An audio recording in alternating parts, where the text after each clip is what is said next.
ये the guardian में एक आर्टिकल लिखा गया और ये ट्रम्प के ऊपर है कि ट्रम्प क्यों जीता और अब आगे क्या होने वाला है। अच्छा, इस आर्टिकल के अंदर जो व्यूज़ हैं जो ट्रम्प के बारे में बताए वो थोड़े एक्सट्रीम हैं कि ट्रम्प के जीतने को ये इससे रिलेट करते हैं कि ट्रम्प का जीतना ऐसे है जैसे एक्सट्रीमिज़म आ गया है पूरे अमेरिका के अंदर। क्यों ऐसा हुआ ट्रम्प जीता? हालांकि पिछले इसकी गवर्नमेंट भी थी और उसके जो सारे के सारे खदोखाल थे उसको देखने के बाद दोबारा वोट करना, इसका मतलब है कि अमेरिका के अंदर 2 से 3 चीज़ों को प्रिवेल किया गया है इस इलेक्शंस के अंदर। पहला चीज़ जो प्रिवेल हुई है वो क्लियरली एक्सट्रीमिज़म है, क्योंकि ट्रम्प की पॉलिसीज़ एक्सट्रीम पॉलिसीज़ हैं अकॉर्डिंग टू दिस आर्टिकल। दूसरा ये बताया गया कि ट्रम्प ने क्योंकि अपनी जो कैंपेन की थी वो एंटी फेमिनिस्ट की थी, तो ये हो सकता है कि एंटी फेमिनिस्ट जो व्यूज़ हैं वो ज़्यादा प्रिवेल करते हैं यूएस सोसाइटी में। और तीसरा कि बाइडेन जो एडमिनिस्ट्रेशन थी वो इस काबिल नहीं रही और उन्होंने बहुत से ऐसे लूपहोल्स छोड़े, बल्कि बहुत से ऐसे इन्होंने प्रॉब्लम्स क्रिएट करी आम अमेरिकन्स के लिए, जिसकी वजह से उनको एक सेकंड अल्टरनेटिव ढूंढना पड़ा। ये 3 बुनियादी चीज़ों के बारे में इस आर्टिकल पे बात की गई है। अच्छा, बाइडेन एडमिनिस्ट्रेशन को देखें तो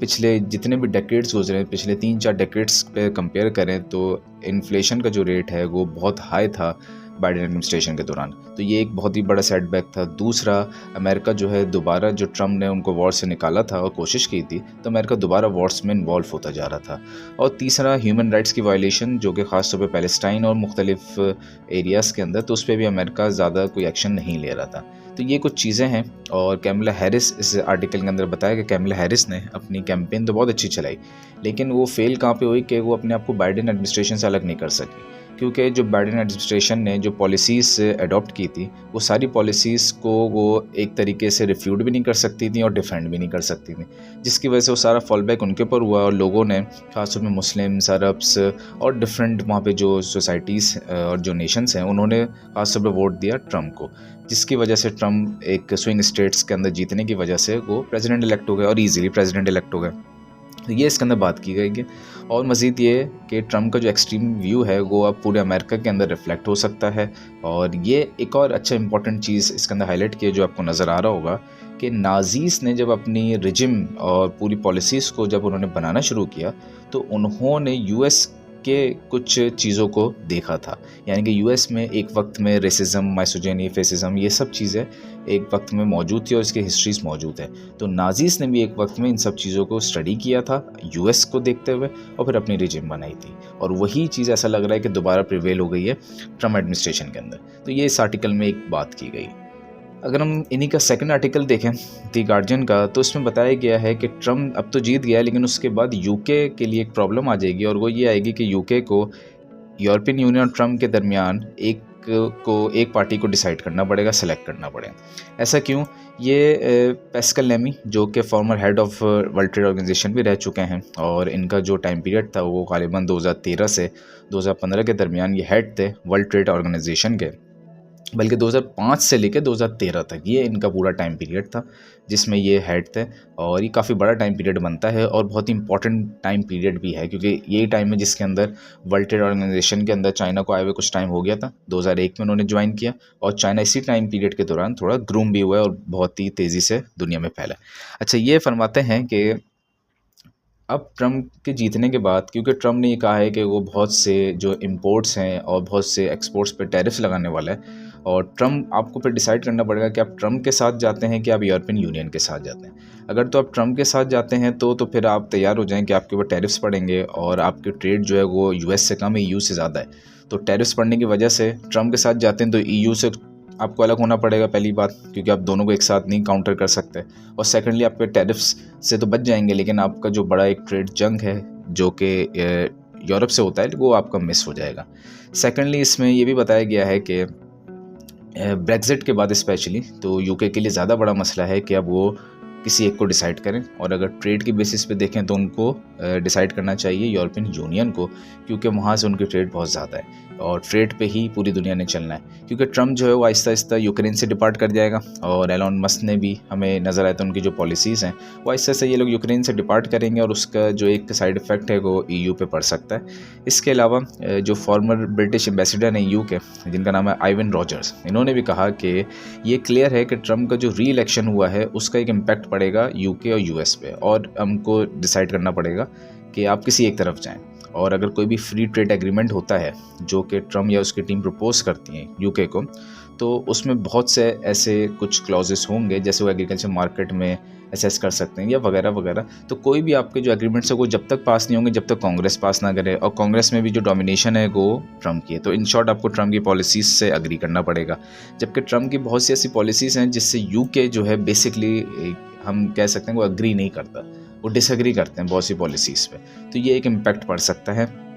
और इसी की वजह से फिर इनको डिसाइड करना पड़ेगा कि वो किसी एक तरफ शिफ्ट करें, क्योंकि दोनों तरफ ये शिफ्ट नहीं कर सकते। इसी के साथ अगर हम थर्ड आर्टिकल देखें तो इसमें भी बड़ी अच्छी चीज़ को हाईलाइट किया है मिस्टर साइमन टिस्डल ने, कि प्यूटिन, जी और ट्रम्प, इन तीनों के बारे में हाईलाइट किया कि हमारा जो यूरोपियन यूनियन है और यूरोप के जो लीडर्स हैं वो बिज़ी हैं इस चीज़ पे कि यूरोपियन यूनियन को किस तरह फ्रेम किया जाए, किस तरह ये काम करे, इन सब चीज़ों में बिज़ी हैं। जबकि ये जो तीन लीडर्स हैं ये पूरी दुनिया की ग्लोबल पॉलिटिक्स को शेप करने।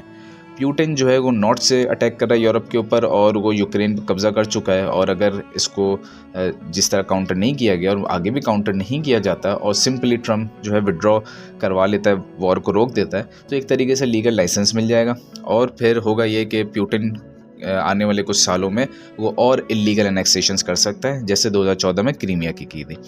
जी को देखें तो जी जिनपिंग वो चाइना के जो सदर हैं वो अपनी कुछ पॉलिसी इस तरह बनाते जा रहे हैं कि वो यूरोप को डिवाइडेड ही रखना चाहते हैं, क्योंकि डिवाइडेड यूरोप जो है उनके लिए फ़ायदा है, और वो जो है मुसलसल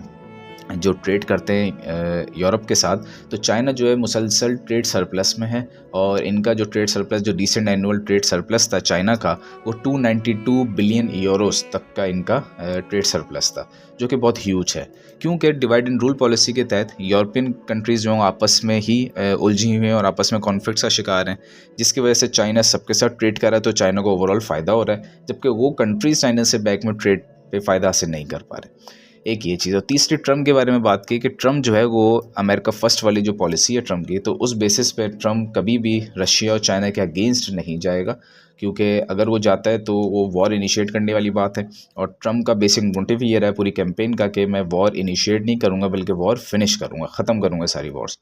तो हमें ये देखना चाहिए कि ऐसा ना हो कि ट्रम्प जो है अपनी पॉलिसीज़ की वजह से यूरोप को नुकसान पहुँचा दें, क्योंकि यूरोप का कंसर्न ट्रम्प के लिए फ़र्स्ट नहीं है, ट्रम्प के लिए अमेरिका का कंसर्न फर्स्ट है कि अमेरिका फ़र्स्ट। इसके अलावा मज़ीद अगर हम आगे देखें तो इस आर्टिकल में भी ट्रम्प के बारे में बताया गया है कि इस टाइम पे ट्रम्प का दोबारा जीतना ये ज़्यादा बड़ा ग्रेट डेंजर नहीं है, बल्कि ट्रम्पिज़म जो है अब वो एक तरीके से सेंस बनाने लगा है। इसका मतलब ये है कि पहले जब इलेक्शंस हुए और उसमें ट्रम्प जीता तो वो तो ये था कि शायद वो बाई चांस जीत गया या फर्स्ट टाइम जीत गया, मगर इस बार जो है ट्रम्प का जो जीतना है वो इस तरह है कि ट्रम्पिज़म की जो पॉलिसी है, ट्रम्पिज़म का जो कॉन्सेप्ट है वो अमेरिका के अंदर प्रिवेल कर रहा है और स्प्रेड हो चुका है। ये ज़्यादा ख़तरे वाली बात है, क्योंकि उसको ये भी अपने इस आर्टिकल में एक्सट्रीमिज़म से रिलेट करते हैं कि ये एक्सट्रीम जो है एक एलिमेंट्स लेके आ सकता है। हालांकि इसमें ऐसा कुछ है नहीं, और एक्सट्रीम एलिमेंट्स यकीनन कुछ हद तक हैं, लेकिन ट्रम्प जो है कुछ ऐसी बातें कर रहा है जो कि क्लियरली अमेरिकन जो नेशनल्स हैं उनके लिए फ़ायदेमंद है, जो बेसिक अमेरिकन्स हैं। हाँ, यकीनन वो जितनी भी जंगें वो ख़त्म करना चाहता है उससे भी अमेरिका को फ़ायदा है, और इससे लेकिन नुकसान सबसे बड़ा इस्टेब्लिशमेंट को है, क्योंकि इस्टेब्लिशमेंट हमेशा जब चलती है जब वॉर जितनी ज़्यादा होंगी, क्योंकि उनकी पूरी एक वॉर इस्टेब्लिश इंडस्ट्री है। जब जंगें होती हैं तो हथियार का बेचना, बम, रॉकेट वगैरह जितनी भी चीज़ें हैं उस पर पूरी एक इंडस्ट्री बिल्डअप होती है। ट्रम्प इन सब के अगेंस्ट है क्लियरली, और ऐसा होता है जब एक कोई बिजनेसमैन आपको नज़र आता है कि वो आ गया है किसी पावर में, तो वो बॉस के अगेंस्ट होता है। अच्छा, ये लास्ट में देखें तो यूरोप, इन्होंने ये हाईलाइट किया कि यूरोप को अब रेजिलियंस बिल्ड करनी पड़ेगी ट्रम्प के अगेंस्ट, और वो रेजिलियंस अगर नहीं बिल्ड करेंगे तो यूरोप को ख़ुद को नुकसान होगा, क्योंकि स्पेशली जो यूरोप की जो ट्रेड है वो यूएस से कम है, दीगर कंट्रीज से भी ज़्यादा है। और अगर देखा जाए तो ट्रम्प जो है अगर कुछ ऐसे एक्शंस लेता है जिसमें यूक्रेन की जंग को बंद करा देता है, बल्कि जो प्रीवियस अगर हम देखें तो वो तो जो एडमिनिस्ट्रेशन थी बाइडेन की, वो सिर्फ जंग को बंद कराने में उनका फोकस नहीं था, बल्कि इस चीज़ पे फोकस था कि यूक्रेन से फ़ौजें चले जाएं ताकि उनके एक स्ट्रॉन्ग एक अपर हैंड रहे। जबकि ट्रम्प का कोई कंसर्न नहीं। ट्रम्प क्लियरली कहता है कि आप अगर चाहते हैं हम आपको डिफेंड करें तो आप उसके लिए पे करें हमें, दूसरी चीज़, नेटो जो है वो ट्रम्प नेटो को इतना हाईली रैंक नहीं करता जितना प्रीवियस एडमिनिस्ट्रेशन करती थी। और थर्ड ये कि यूरोप का कंसर्न फर्स्ट नहीं है बल्कि अमेरिका का कंसर्न ट्रम्प के लिए फ़र्स्ट है। तो ये कुछ चीज़ें हैं जो इस आर्टिकल में हाईलाइट की गई हैं और ये कुछ इश्यूज़ हैं जो कि